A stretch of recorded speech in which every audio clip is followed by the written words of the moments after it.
তায়েফের মাটি, তায়েফের জমির পবিত্র বাইতুল্লাহকে তাওয়াফ করেছে। হযরত ইব্রাহিম আলাইহিস সালাম যখন এই পবিত্র বাইতুল্লাহ নির্মাণ করলেন, সংস্কার করলেন, আল্লাহ রাব্বুল আলামিন যখন তার নির্দেশে হযরত ইব্রাহিম আলাইহিস সালাম এই ঘরটা নির্মাণ করলেন, তখন ছিল এটা জনমানব শূন্য, এলাকায় কোনো মানুষ ছিল না, বসতি ছিল না। এমন মুহূর্তে হযরত ইব্রাহিম আলাইহিস সালাম তার পরিবারের, তার স্ত্রী, সপুত্র ওখানে রেখে দিয়ে আল্লাহ রাব্বুল আলামিনের দরবারে হযরত ইব্রাহিম আলাইহিস সালাম দোয়া করলেন।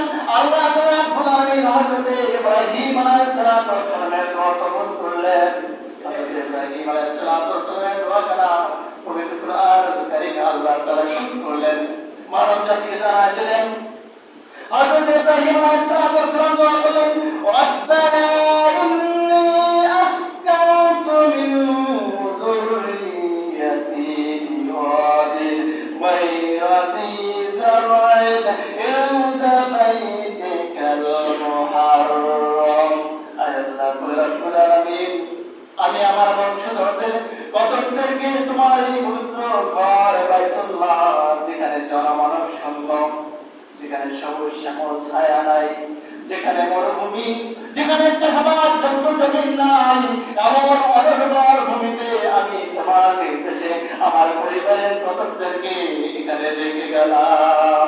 রব্বানা লিয়ুকিমুস সালাতা ফাজআল আফইদাতাম মিনান নাসি তাহদি ইলাইহিম।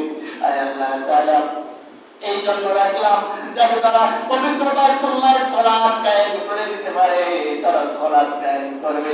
আর আল্লাহ তাআলা ওদের জনমানব শূন্য এলাকায় তুমি জনমানবের ব্যবস্থা করে দাও, আর তাদের অন্তরে আমার পরিবারের জন্য ভালোবাসা সৃষ্টি করে দাও। বলি সুবহানাল্লাহ।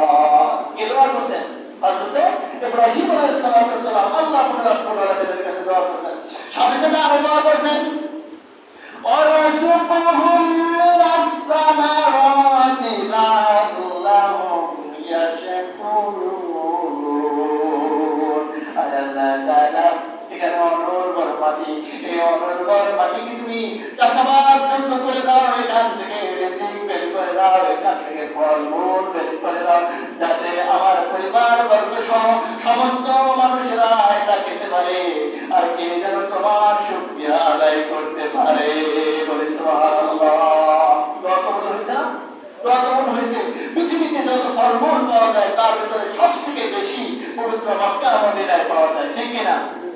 তাই আমার হযরত ইব্রাহিম আলাইহিস সালামের দোয়া কবুল হয়ে গেল। আল্লাহ রাব্বুল আলামিন হযরত ইব্রাহিম আলাইহিস সালামের এই দোয়ার পরে হযরত ইব্রাহিম আলাইহিস সালাম থেকে নির্দেশ দিলেন, ও ইব্রাহিম আলাইহিস সালাম, আমার হুকুম পালন করো। হযরত ইব্রাহিম আলাইহিস সালাম আল্লাহ রাব্বুল আলামিনের পক্ষ থেকে হুকুম পেয়ে তৎক্ষণাৎ সিরিয়া চলে গেলেন। কোথায় গেছে? সিরিয়ায় গিয়ে হুরান নামক একটা জায়গা ছিল, মরুভূমি, যেখানে গাছপালা ছিল না, এমন একটা জায়গা, বিশাল জায়গা। এই জায়গাটাকে তুলে দিলেন। বলে সুবহানাল্লাহ। এই জায়গা থেকে তুলে আনলেন, এই জমিন থেকে তুলে এনে হযরত জিবরাইল আলাইহিস সালাম পবিত্র বাইতুল্লাহকে 7 বার তওয়াফ করালেন। বলে সুবহানাল্লাহ। সিরিয়ার হুরান নামক এই জমিটা 7 বার তওয়াফ করালেন। তওয়াফ করিয়া মক্কা থেকে 80 কিলোমিটার দূর, কত কিলোমিটার দূর? 80 কিলোমিটার দূরে স্থাপন করে দিলেন। এই জায়গাটার নাম হলো তায়েফ। বলে সুবহানাল্লাহ। এই তায়েফে পৃথিবীর অন্যান্য ভূমিতে যত ফল ফলাদি হয় তার থেকে সবচেয়ে বেশি ফল ফলাদি সেই থেকে এখনো পর্যন্ত হচ্ছে, কিয়ামত পর্যন্ত হবে। বলে সুবহানাল্লাহ।